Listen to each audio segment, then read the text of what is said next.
Primeiro livro de Reis, capítulo 18, versículos 1 e 2, está escrito assim: Muito tempo depois, veio a palavra do Senhor a Elias, no terceiro ano, dizendo: Vai, apresenta-te a Acabe, porque darei chuva sobre a terra. Partiu, pois, Elias a apresentar-se a Acabe, e a fome era extrema em Samaria. Versículo 41. Então disse Elias a Acabe: Sobe, come e bebe, porque já se ouve ruído de abundante chuva. Subiu Acabe a comer e a beber. Elias, porém, subiu ao cume do Carmelo, e encurvado para a terra, meteu o rosto entre os joelhos, e disse ao seu moço: Sobe e olha para o lado do mar. Ele subiu, olhou e disse: Não há nada. Então lhe disse Elias: Volta, assim por 7 vezes.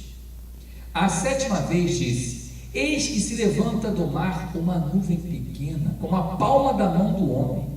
Então disse ele: Sobe, dize a Acabe, aparelha o teu carro e desce, para que a chuva não te detenha. Dentro em pouco os céus se enegreceram com nuvens e vento, e caiu grande chuva. Acabe subiu ao carro e foi para Jezreel.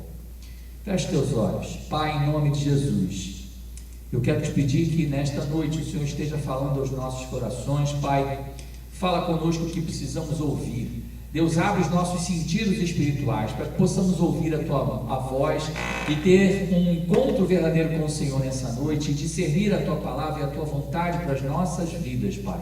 Entrego essa mensagem nas Tuas mãos, que eu seja nesta noite, Pai, um canal de bênção para a Tua igreja aqui reunida, bem como aqueles que irão assistir pelo YouTube, que o Senhor esteja falando ao coração de cada pessoa, em nome de Jesus. Amém e amém. Pode sentar. O tema da mensagem dessa noite é Gerando as promessas de Deus. Gerando as promessas de Deus é o tema da mensagem dessa noite. Veja, eu quero fazer uma pergunta a vocês. Se Deus prometeu, será que ainda assim nós precisamos gerar as promessas de Deus?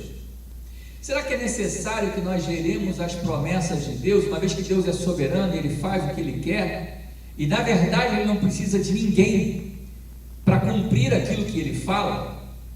Será? Veja, a resposta é sim. Sim, nós precisamos gerar muitas vezes as promessas de Deus, por 2 razões. Primeiro, porque Deus quer honrar aquele que confia nele. Deus quer honrar. E enquanto você está gerando as promessas de Deus para a tua vida, Deus te honra. E em segundo lugar, para que a nossa fé seja edificada durante o tempo em que a promessa ainda não se cumpriu. Porque durante esse tempo, durante esse período de espera, durante esse período em que estamos gerando as promessas de Deus para a nossa vida, a nossa fé vai sendo solidificada, a nossa fé vai sendo fortalecida. Veja, nesse texto aqui, Elias, inspirado por Deus, disse que 3 anos e meio a chuva viria. Depois de 3 anos e meio de seca, a chuva cairia. E a chuva viria sobre a terra estava muito seca, a terra de Israel. Então o que Elias fez? Elias subiu o monte, sabendo que as promessas de Deus estavam perto de se cumprir. Elias então sobe o monte e começa a orar, e começa a clamar, e começa a pedir a Deus para que a chuva viesse, para que a chuva se fizesse na terra de Israel. Veja, Elias nos traz nessa passagem algumas lições que eu quero compartilhar com vocês nessa noite. Na verdade, Elias nos ensina aqui 7 lições. 7 lições do que a gente precisa fazer, 6 lições do que precisamos fazer para gerar os sonhos de Deus, para gerar as promessas de Deus para a nossa vida. Amém? E vamos rapidamente a elas. A primeira lição que Elias nos ensina aqui, para gerarmos as promessas de Deus, é que nós precisamos declarar a promessa. Nós precisamos declarar a promessa.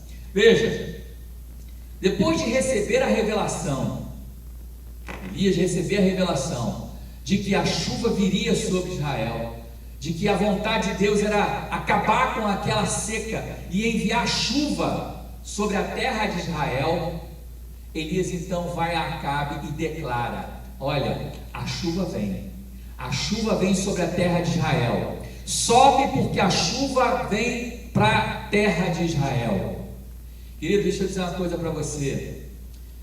Deus, Ele faz promessas, mas nós precisamos gerar as promessas verbalizando aquilo que Deus tem para nós. Você sabia que você precisa gerar as promessas verbalizando, falando aquilo que Deus tem para a tua vida? Porque quando você começa a declarar as promessas de Deus para você, isso vai te enchendo de fé. Mas não só isso, no mundo espiritual, essa promessa de Deus para a tua vida, ela vai sendo gerada. No momento em que você começa a verbalizar, a declarar a promessa de Deus para a tua vida, no mundo espiritual, as promessas vão sendo geradas, até que ela aconteça, até que ela venha à luz. Veja, uma criança ela leva 7 meses para poder nascer, sim ou não? Não é assim? 9 meses, perdão. 9 meses para nascer. Depois de 9 meses a criança vem à luz. Durante esses 9 meses a criança está sendo gerada. É o que você precisa fazer, porque no momento em que você verbaliza a palavra de Deus, as promessas de Deus para a tua vida, nesse momento a tua fé vai sendo fortalecida e você não desiste, e você não esmorece. Porque se você fica calado, você simplesmente recebe a promessa e fica sentado esperando, a tua fé vai minguando, vai desaparecendo. Na medida em que você vai falando, vai declarando todos os dias, você vai orando e pedindo a Deus e insistindo a Deus para que a promessa se cumpra, porque Deus não é homem para que minta, nem filho do homem para que se arrependa.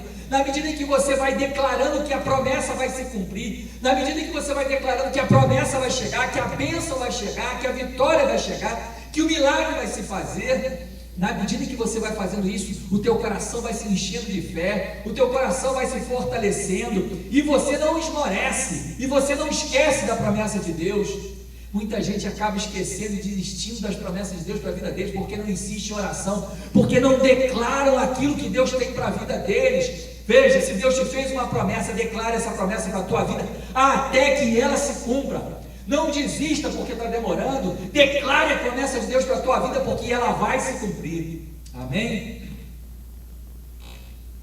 A primeira promessa então, a primeira lição então que nós aprendemos é essa, que nós precisamos declarar a promessa de Deus. A segunda lição que Elias nos ensina é que Elias declarou no presente algo que ainda iria acontecer no futuro. Deixa eu trocar em miúdos isso para você. O que Elias fez foi declarar algo que ainda não havia se materializado, como se já estivesse acontecido, como se já houvesse acontecido. Porque, voltando lá para o texto que a gente leu, Elias diz assim, olha: então disse Elias a Acabe, versículo 41, então disse Elias a Acabe: sobe, come e bebe, porque já se ouve ruído de abundante chuva. Mas eu pergunto para você, será que de fato havia algum ruído ali de chuva naquele momento? O próprio texto mostra que o céu estava céu de brigadeiro, não tinha uma nuvem sequer, limpo, limpo, limpo, não tinha nada que pudesse demonstrar que viria uma chuva. Se não havia, o céu estava limpo, é pouco provável que houvesse de verdade algum som audível, pelo menos fisicamente, com os nossos ouvidos físicos, de uma abundante chuva. Então, como é que Elias fala será que ele estava mentindo? Será que Elias era mentiroso? Porque ele diz para Acabe, olha, sobe, porque já se ouve, presente, eu já estou ouvindo agora um som de abundante chuva. Será que Elias era mentiroso? Será que Elias estava querendo influenciar Acabe para que Acabe acreditasse? Verdade que isso não aconteceu dessa maneira. Elias declarou no presente algo que só iria acontecer no futuro, porque Elias, pela fé, já cria que no mundo espiritual aquilo havia acontecido.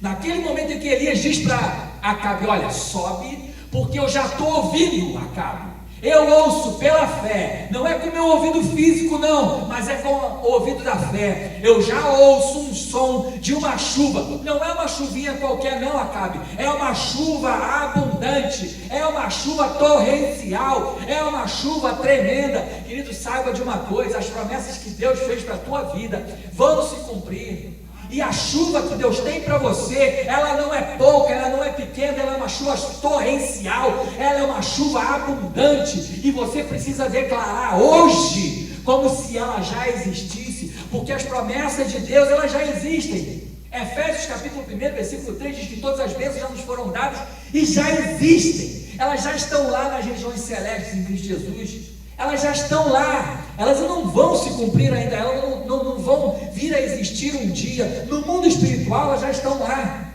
elas precisam se materializar, só isso. Elas precisam vir ao mundo físico. E de que maneira você transporta o que é invisível para o mundo visível? Por meio da fé. A fé é a primeira coisa, e a declaração profética é a segunda, porque o que Elias fez aqui foi uma declaração profética. Ele profetizou, olha, a chuva, eu já ouço o barulho dela, então coloca aí, aparelha o teu carro, sobe, come, porque a chuva está vindo. Eu já estou ouvindo, Acabe. Eu já ouço com os ouvidos da fé que a chuva abundante está chegando. Ei, as promessas de Deus para a tua vida, elas não são poucas. Deus tem coisas grandes e firmes para você. Deus tem coisas grandes e firmes para cada um de nós. As promessas de Deus, elas não caem por terra não, elas se cumprem. Declare como se já existisse hoje. Se Deus te fez a promessa, comece a declarar ela hoje como se ela já existisse. Aleluia. Hebreus 11:1 fala, a fé é uma posse antecipada do que se espera. Essa é a versão da Bíblia de Jerusalém. A fé é uma posse antecipada do que se espera. As versões revistas e atualizadas dizem assim, a fé é o firme fundamento das coisas que se esperam, é a convicção, a certeza de coisas que não se veem. Nós não vemos, mas elas existem. Amém, aleluia. Nós não vemos, mas elas já estão fundadas. Sabe qual é o fundamento? Sabe qual é o fundamento da fé? A palavra. É a certeza e a convicção na palavra, na minha palavra, não na palavra de Deus. Porque a gente pode ter certeza de que Deus não mente. Se Deus prometeu, Ele vai cumprir. Amém? Amém. A terceira lição que nós aprendemos com Elias nessa passagem é que Elias esperava o melhor de Deus para a vida dele. Veja, Deus disse a Elias que enviaria chuva sobre a terra, mas ele não revelou a quantidade de chuva que viria. Ele não disse quanta chuva viria, ele só disse que enviaria chuva sobre a terra. Havia uma seca que durava já 3 anos e meio, e Deus então revela a Elias que ele enviaria chuva. Mas quem disse a Elias que a chuva seria abundante? Quem disse a Elias que a chuva seria torrencial? Nesse caso aqui nem foi Deus que revelou. Pelo menos o texto não mostra isso. Só que Elias conhecia o Deus a quem ele servia. Elias conhecia, tinha intimidade com o Deus a quem ele servia. Deixa eu dizer uma coisa para você. Jesus certa vez disse o seguinte, olha, a bênção de Deus sobre a nossa vida, ela é sempre em boa medida, recalcada, sacudida e transbordante. Lá em Marcos capítulo 10, versículos 29 e 30, Jesus diz assim, olha, não há aquele que deixe pai, mãe, irmãos, casas, campos, por amor de mim e do Evangelho, que não receba já nessa vida, no presente tempo, 100 vezes mais, com perseguições, mas 100 vezes mais em irmãos, irmã, casa, pai, mãe, casa, campo, tudo aquilo que você deixou para trás, tudo aquilo que você abriu mão pelo reino de Deus, você recebe 100 vezes mais. Deixa eu dizer uma coisa para você: a promessa de Deus para a nossa vida, ela é sempre abundante.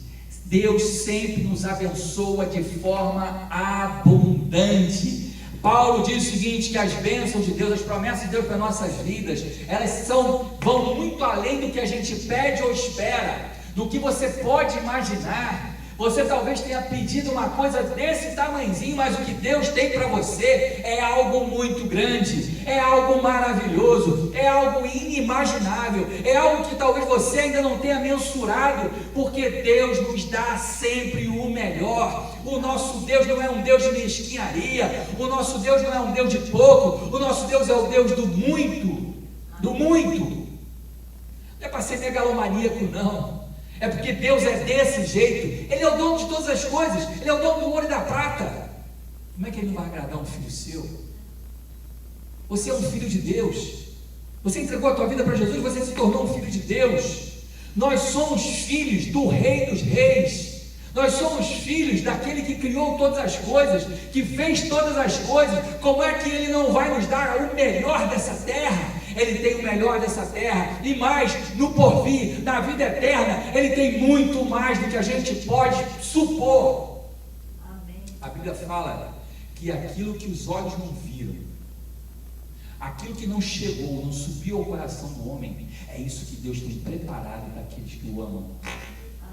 Nunca a gente nem imaginou, irmão. Você pode sonhar, idealizar, fazer o que você pode ser um sonhador, mas a verdade é que aquilo que Deus tem para você nunca chegou ao teu coração, nunca você sequer supôs ou imaginou, porque é algo que ainda não veio, você não tomou conhecimento. Por mais que você seja uma pessoa criativa, o que Deus tem para você no futuro, no porvir, nunca chegou ao teu coração. E aqui, isso eu digo para você, com base na palavra de Deus, aqui Deus ainda tem o melhor para a tua vida, aqui Deus ainda tem o melhor para você, algo que você ainda não pensou. Você pede isso, mas eu quero dizer para você profeticamente, o que Deus tem para você é muito mais, vai muito além do que você tem esperado.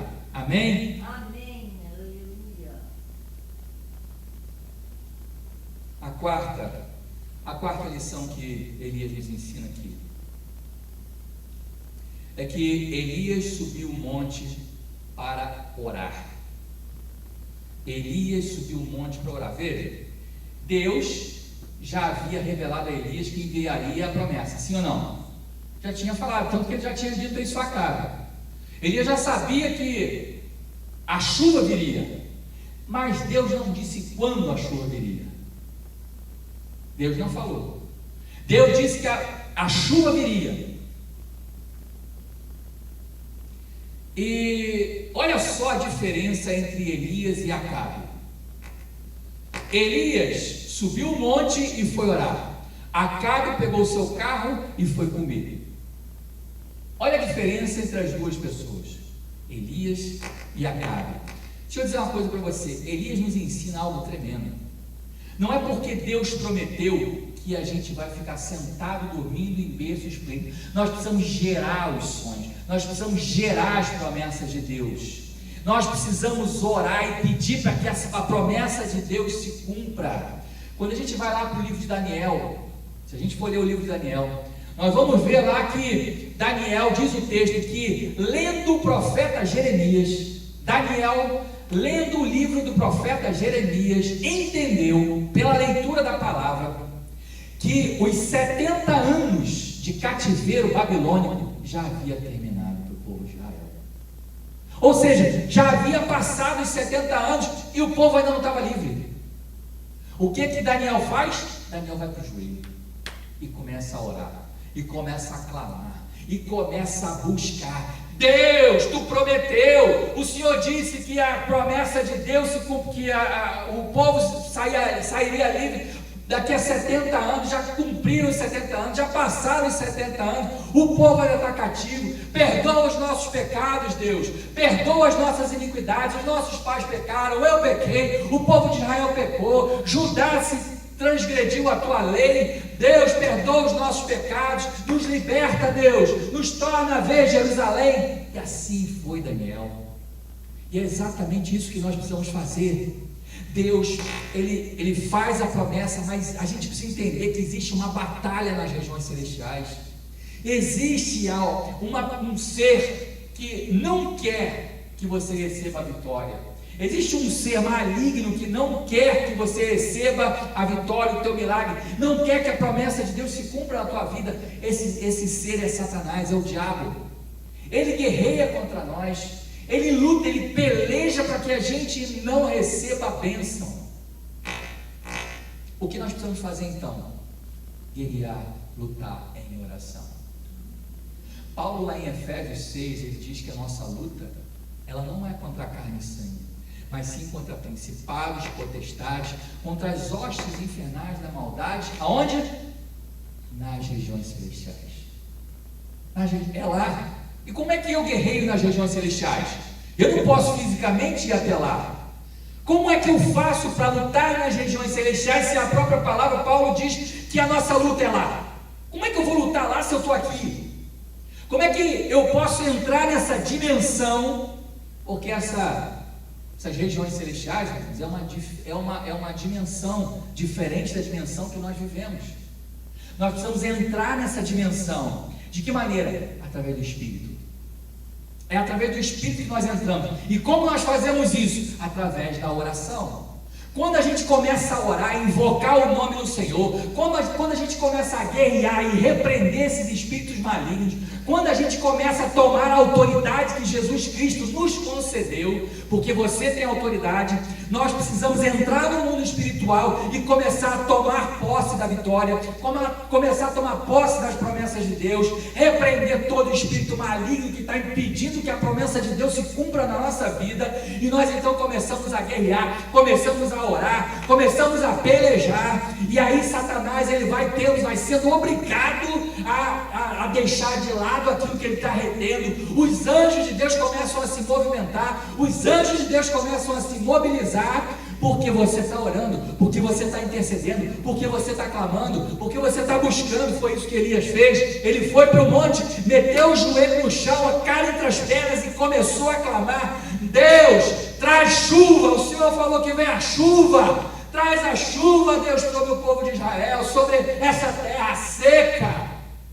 Vou dizer para você, se a tua terra está seca, talvez a terra do teu coração, talvez a tua terra financeira, talvez a tua terra espiritual, seja qual for a terra que esteja seca, começa hoje a clamar pela chuva de Deus na tua vida, seja em que área for, começa a clamar pela chuva de Deus sobre a tua vida. Não uma chuva qualquer, meu irmão, uma chuva abundante sobre a tua vida, que as promessas de Deus se cumpram na tua vida, em nome de Jesus. Aleluia. Essa é a quarta lição que Elias nos ensinou nesse texto. A quinta lição que nós aprendemos com Elias: Elias só desceu do monte quando surgiu o sinal de que a chuva estava chegando. Veja, Elias mandou o moço lá: vai lá, moço, vê se tem alguma coisa lá, olha para o horizonte, vê se tem alguma coisa no céu. Foi lá o moço, voltou. Elias: mestre, não tem nada não. Profeta, não estou vendo nada, o céu está limpinho. Volta lá de novo. Foi lá: não vejo nada não. Voltou, terceira vez, volta lá. E Elias, cada vez que o moço ia lá, Elias voltava para o joelho e ficava orando, e ficava buscando, e ficava clamando, e o moço voltava lá no monte para poder ver. Olha, eu estou olhando, não vem mais nada. E volta, quarta vez, quinta vez, sexta vez. Na sétima vez, o menino olha lá para o céu e vê assim: mas tem um negócio pequenininho ali. parece até a mão de um homem, é uma nuvenzinha, mas é muito pequena. Elias, profeta, é um negócio pequeno demais, é uma nuvem muito pequititinha, muito pequena. O profeta que já conhecia Deus, o profeta que já sabia quem era Deus e qual o poder dele, vira para o moço e fala o seguinte: olha, desce, porque agora eu ouço um som de abundante chuva. Agora não só eu ouço, como agora já estou vendo, porque eu olho para o céu e essa pequena nuvem, ela já, para mim, na minha visão, isso o Elias está imaginando, na minha visão, eu já vejo o céu preto, eu já vejo nuvem pelo céu todinho, é agora que a chuva vai vir. Irmãos, nós precisamos entender os tempos e as estações, nós precisamos entender os sinais de Deus. Deus deu um sinal para Elias, Elias entendeu o sinal de Deus, ele olhou e viu uma pequena nuvem do tamanho da mão de um homem, e Elias entendeu que aquela nuvem era o sinal de que a abundante chuva, cujo som ele já tinha ouvido pela fé antes, agora ele está vendo. Antes ele só tinha ouvido, agora ele está vendo. Ele está vendo o sinal da abundante chuva estava ali, e era um negócio pequenininho, que uma pessoa comum talvez desprezasse, que uma pessoa comum tivesse dito assim: ah, meu Deus do céu, cara, um negocinho pequenininho do tamanho da mão de um homem, como é que vai vir uma abundante chuva de um negócio desse tão pequenininho, num céu desse enorme? A gente precisa ser crente e não incrédulo, a gente precisa crer e não duvidar, a gente precisa crer. Deixa eu te contar uma parábola, abre a tua Bíblia em Lucas capítulo 18, a gente vai ler versículos de 1 a 8. Lucas 18, de 1 a 8, está escrito assim: disse-lhe Jesus, uma parábola sobre o dever de orar sempre e nunca esmorecer. Havia em certa cidade um juiz que não temia a Deus, nem respeitava homem algum. Havia também naquela mesma cidade uma viúva que vinha ter com ele, dizendo: julga a minha causa contra o meu adversário. Ele por algum tempo não a quis atender, mas depois disse consigo: bem que eu não temo a Deus, nem respeito a homem algum, todavia, como esta viúva me importuna, julgarei a sua causa, para não suceder que por fim venha molestar-me. Então disse o Senhor: considerai no que diz esse juiz iníquo. Não fará Deus justiça aos seus escolhidos, que a Ele clamam dia e noite? Embora pareça demorado em defendê-los, digo-vos que depressa lhes fará justiça. Contudo, quando vier o Filho do Homem, achará porventura fé na terra? Quando é que Jesus diz aqui que a gente tem que clamar? Dia e noite, noite e dia e noite, noite e dia, até que a bênção chegue, até que a vitória se cumpra, até que a promessa de Deus se cumpra. Nós precisamos clamar, nós precisamos insistir, nós precisamos orar. Quando a gente clama, quando a gente vai para o joelho, quando a gente começa a orar, a buscar a Deus, a insistir em oração, a vitória chega. E nós precisamos entender que quando a gente faz isso, a nuvem de bênção, ela começa a se formar. Aquilo que só existe no mundo espiritual, irmãos, começa a se formar, a ser gerado. Como eu disse aqui, uma criança, ela leva 9 meses para nascer. Ela é formada ao longo de 9 meses. A gente não vê essa criança, vê? A gente não está vendo a criança, a gente vê só uma barriga. A gente vê só uma barriga.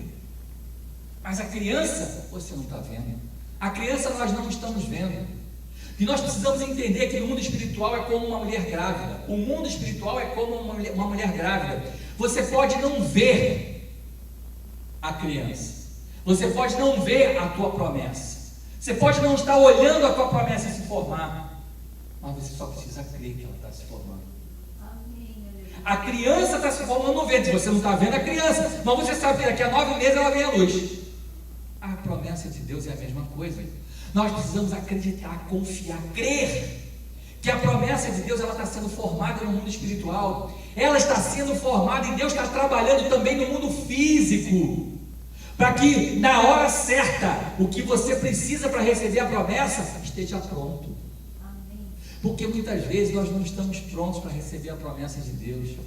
Muitas vezes as circunstâncias ao nosso redor, as pessoas ao nosso redor, a situação ao nosso redor, o nosso coração, a nossa vida não está preparada para receber aquilo que nós desejamos. E sabe o que pode acontecer? A gente pode desperdiçar a bênção de Deus por não estar preparado, por não saber o que fazer com aquilo, porque a gente ainda não está preparado. Nós precisamos então crer, confiar e saber que Deus é poderoso. A gente precisa confiar e crer, porque a palavra de Deus diz que todas as coisas cooperam para o bem daqueles que amam a Deus, são chamados segundo o seu decreto.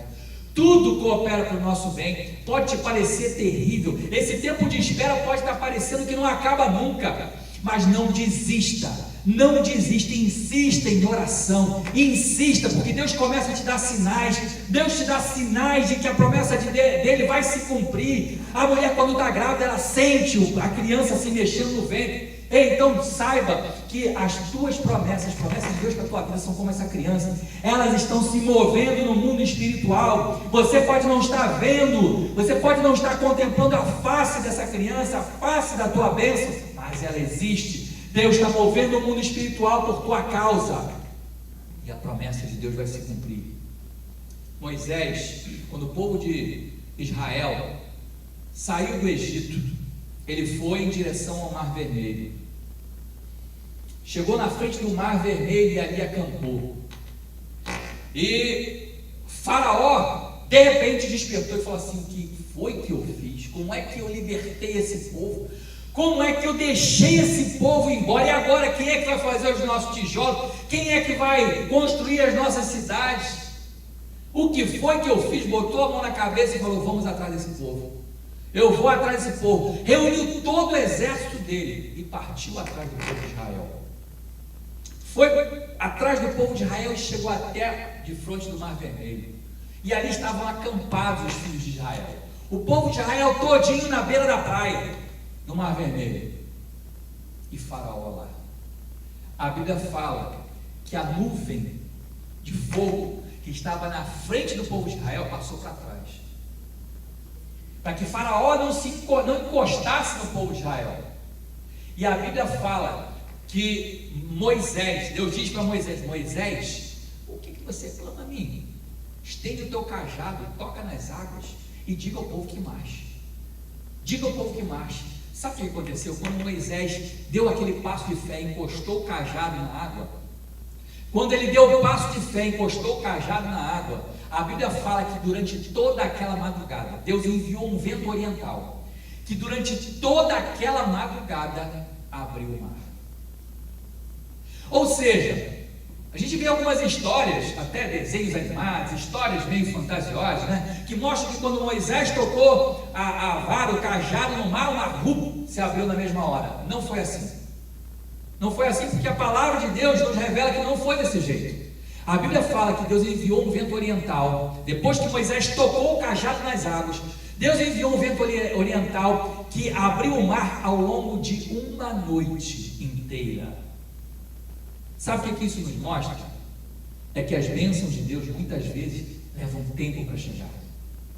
Demoram um certo período de tempo. Foi o que aconteceu com o povo de Israel. Levou uma madrugada inteirinha até que o povo visse o mar aberto para poder passar. Talvez você esteja exatamente nesse período. Talvez você esteja nesse período de treva, de noite. A tua noite pode estar demorando um tempão. Mas a palavra de Deus, sabe o que ela diz? O choro pode durar uma noite, mas a alegria virá ao amanhecer. Quando amanhã se fizer na tua vida, a alegria vai chegar. Pode estar durando muito tempo essa noite, o céu pode estar escuro, a situação pode estar caótica na tua vida, você pode estar falando assim, isso não vai acontecer, a bênção não vai chegar porque já está demorando muito tempo, mas eu digo para você nessa noite, que Deus está trabalhando para gerar a promessa dele para a tua vida, ela vai se cumprir. Faz o que Moisés fez, toca o cajado nas águas, bota em prática a tua fé, coloca a tua fé em ação, e espere, clame, espere, porque o mar vai se abrir diante de você, você ainda vai ver o mar se abrir, as promessas de Deus se cumprirem na tua vida, amém? Amém, glória a Deus. E a quinta, a sexta e última lição que nós aprendemos com Elias nessa passagem é que nós não devemos desprezar as coisas pequenas. Nós não devemos desprezar as coisas pequenas. Elias viu só um sinal. Como eu disse aqui, para muita gente, aquele sinal ali podia nem ser um sinal.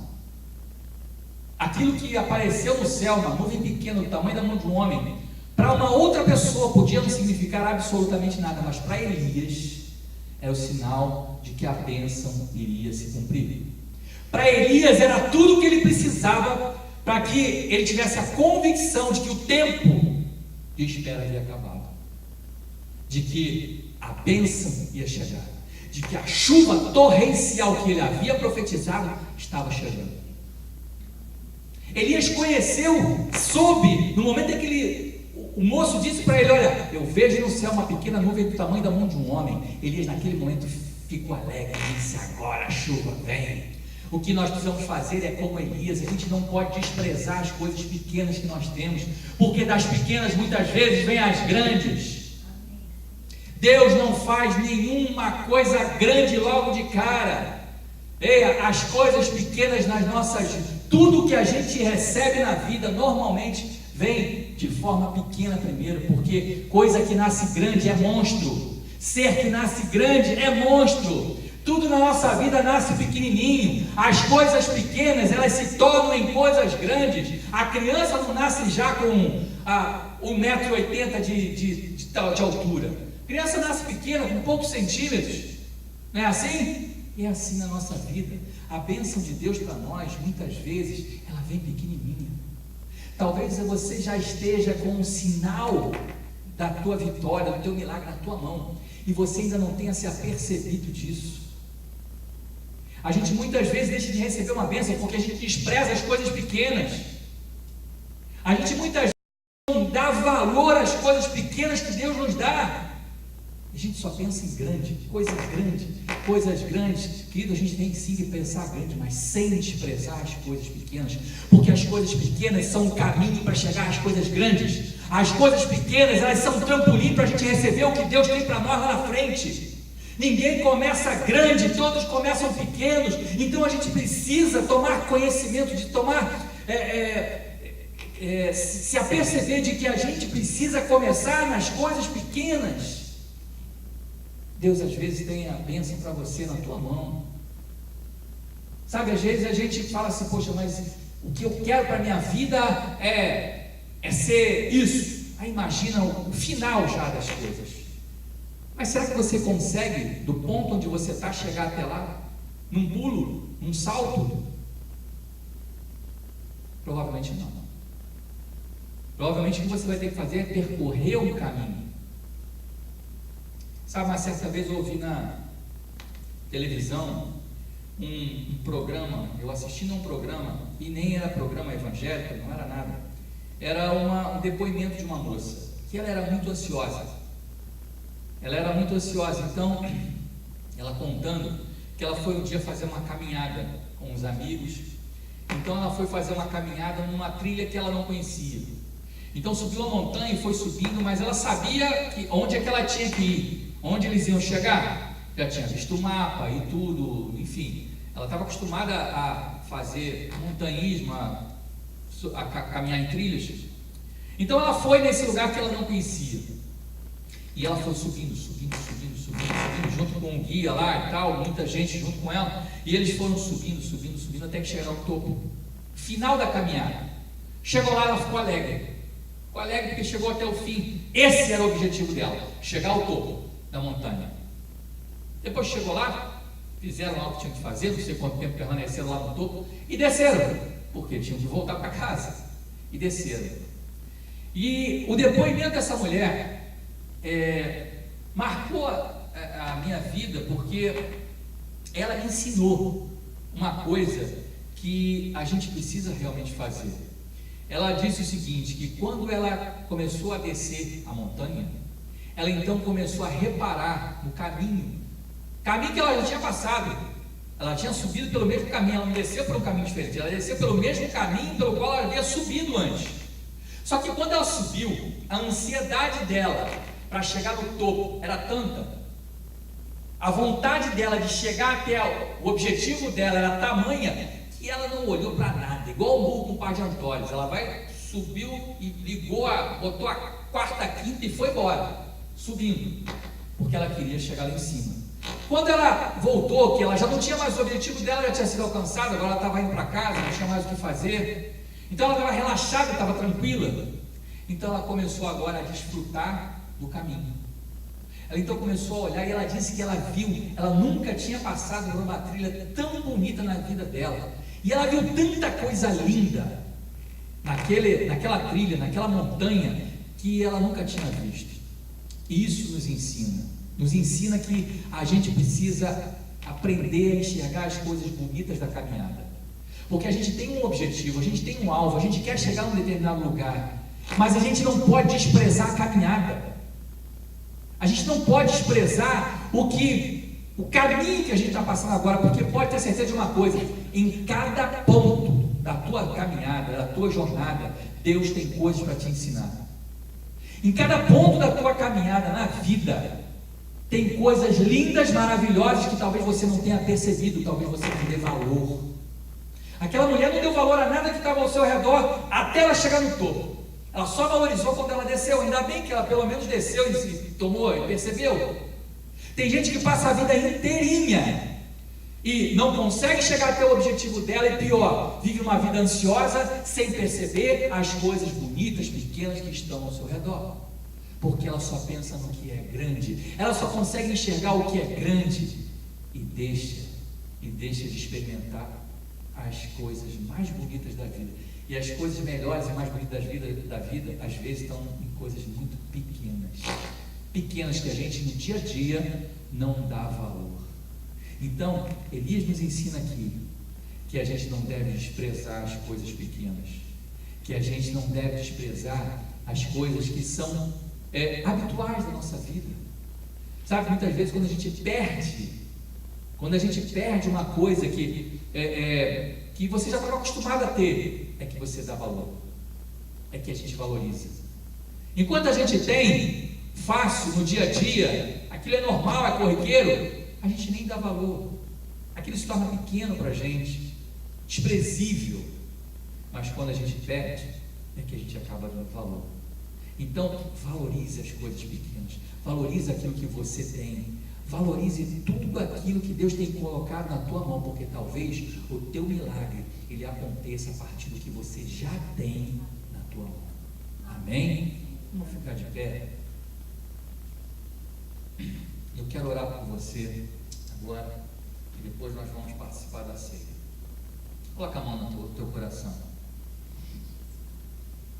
Deus, em nome de Jesus, a tua palavra foi pregada aqui nessa noite, e eu quero te agradecer, Pai, por tudo que o Senhor tem feito e falado conosco, Pai.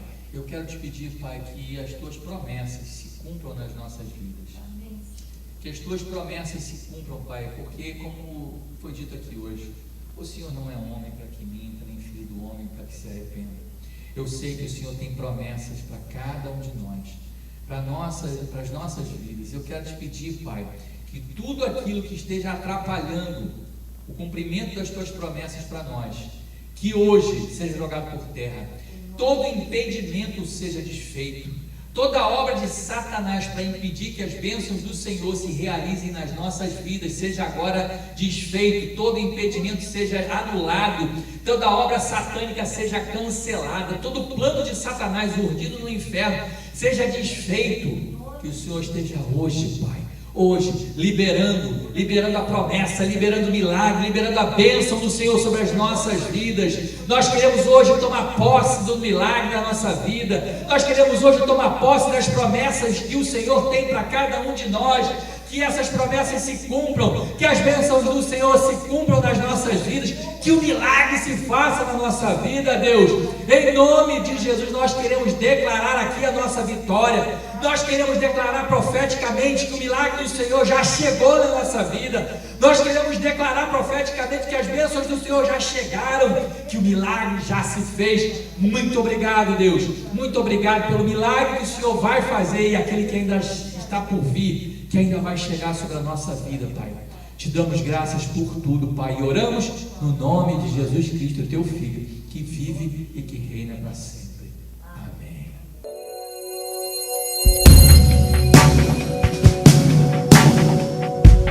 Olá, eu sou o Robson, ela é Rosana, e nós somos pastores da Igreja Life, aqui na Barra da Tijuca. E a gente está aqui hoje para fazer um convite todo especial para você. Venha nos visitar. Isso mesmo, os nossos cultos são sempre aos domingos, às 18 horas, no Hotel Marriott Bar, que fica na Avenida Evandro Lins e Silva, 600. Esperamos por você. Até lá.